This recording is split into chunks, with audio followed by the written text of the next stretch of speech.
Messenger.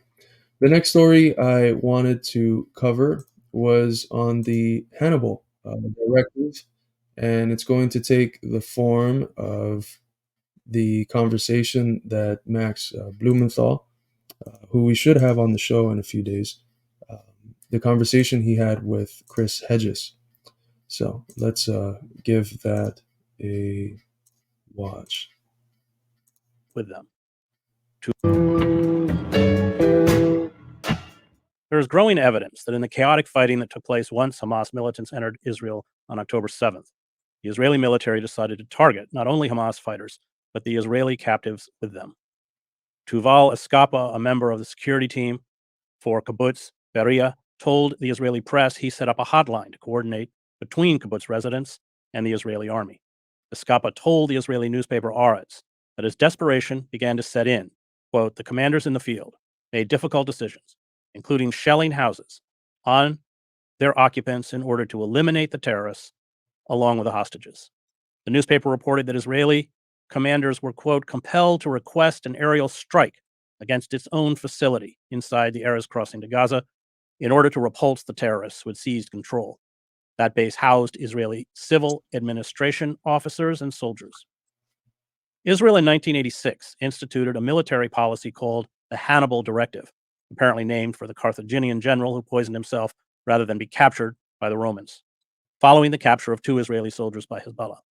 The directive is designed to prevent Israeli troops from falling into enemy hands through the maximum use of force, even at the cost of killing the captured soldiers and civilians. The directive was executed during the 2014 Israeli assault on Gaza, known as Operation Protective Edge. Hamas fighters on August 1st, 2014 captured an Israeli soldier, Lieutenant Hadar Golden. In response, Israel dropped more than 2,000 bombs, missiles, and shells on the area where he was being held. Golden was killed, along with over 100 Palestinian civilians. The directive was supposedly rescinded in 2016. Joining me to discuss the reports of Israel shelling its own citizens with tanks and missiles is Max Blumenthal, who investigated this for the Gray Zone. So you did a wonderful job piecing together these reports that are coming out of Israel. Why don't you just lay out what Israeli commanders faced after roughly 10 hours, several hours after this incursion, and then, of course, perhaps give me some details about what you found out. Well, thanks, Chris. I'm still trying to piece together what happened on October 7th. And one reason that I'm sort of left investigating even after this report that I thought was comprehensive was that in the face of so much death and destruction caused by Israel's military in Gaza, which is basically tantamount to genocide. I mean, you have systematic killing in Gaza. Everyone I know there has, luckily, I don't know anyone who's been killed, but everyone I know there has lost neighbors or relatives. They've all lost their homes. And so the Israeli military and the prime minister's office, Netanyahu's office, are recycling October 7th atrocities. And they're also introducing new deceptions in order to try to keep the media's lens focused on October 7th now that it is starting to home in on the horror of Gaza. And we have all these new stories about babies baked in ovens. We've heard stories about babies cut out of mothers' wombs by so-called Hamas terrorists, rape, gang rape, women after being taken captive, gang raped in the streets in Gaza City. All of these lies were spun out. And of course, the 40 beheaded babies repeated by Biden, who claimed he'd seen photographs.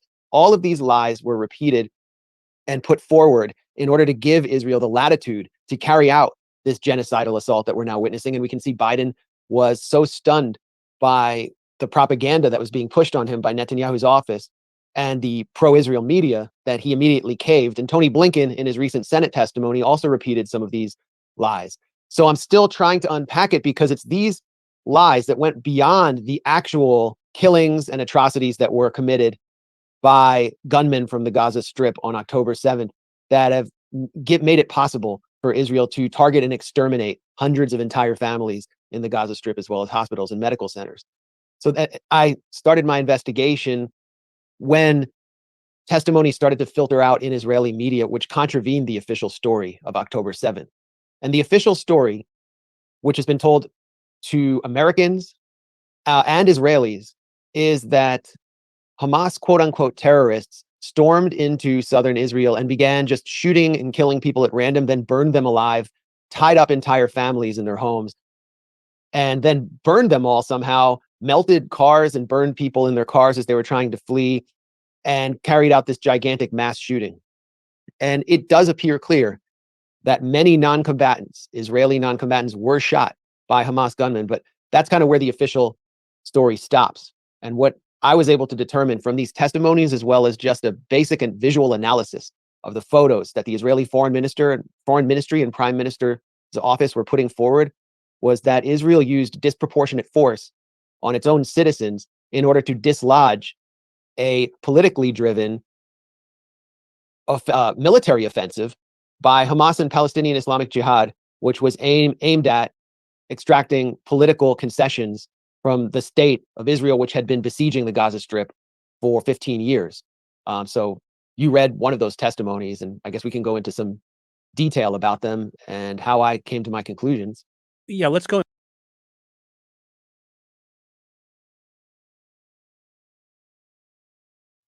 Oh, I was muted. It's a systematic policy, the Hannibal Directive, that if Israeli soldiers, armed forces, are trapped by the enemy, they will bomb and do whatever they have to do, even if it kills, or specifically if it kills their own soldiers, in order to get rid of the so-called enemy.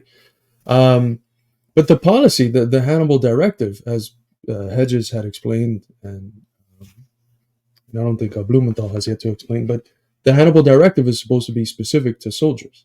And it seems like what they have done since October 7th, where it has been shown with great clarity that it was Israel, Israeli tanks and helicopters that killed a lot of the civilians that were killed in Hamas. Some of the scorched bodies, Hamas doesn't even have the weaponry to produce those sorts of effects. It's Israel that does. And footages have came out showing that it does. What it seems to have happened is that the sort of group that's considered acceptable to be killed in order to get the enemy has been expanded from just soldiers to civilians. And effectively what that means is that Israel has okayed the killing of their own people in order to get to what they call Hamas, which are really just Palestinian resistance forces, the resistance forces that the Palestinian people have have chosen after 7 decades of occupation. So that's stomach turning, and it's not something that's new from imperialist forces, and of course, all that Israel really is, it's a neo-colonial outpost. Well, neo-colonial and colonial, because it's got some of the old school settler colonialism with it, of course. All Israel really is, it's the U.S.'s colonial outpost in the Middle East. So it follows some of the trends that we've seen before, and you have Operation Northwood in the U.S. that was never executed, thanks to JFK, who decided not to do it. But Operation Northwood was supposed to be a campaign of terror attacks that would be done in Miami, in Tampa, in Washington, D.C., and in other places in order to increase the hysteria against Cuba, which was the country that we would blame these self-inflicted terror attacks on, and to then legitimize consent on the basis of that popular fear for interventions in Cuba. It never happened. Again, thanks to JFK, who pulled the plug, and who said at the end of his life that two of the people whom he most feared within the US were the people that are very ideologically guided anti-communist and the Zionists. So it's kind of funny that the person running today, on the basis of the social capital that he inherits for being the nephew of JFK and the son of Bobby Kennedy, it's very interesting that this person is perhaps amongst the most ardently Zionist in this race, which it's I mean, all of them are trying to show themselves to be the biggest Zionists. There's like a competition to see who can be more Zionist than the other. It's disgusting, but Part of what this extension of the Hannibal Directive into from killing just uh, soldiers to killing civilians, part of what it produces is things like this. This was an Israeli child. This is from Rania Kalek, quoting Electronic Intifada. An Israeli child completely incinerated at Kibbutz Be'eri was killed by two tank shells shot by Israeli forces at the end of an hours-long gun battle. A survivor of the same carnage told the Israeli state broadcaster Khan earlier this month. And if you read the article, it discusses how it was very clear to the tankers that this girl and her family were still in the house. But it was worth killing their own people, innocent civilians, or in the case of the little girl, like an innocent little girl, it was worth killing her in order to get one or two people from Hamas.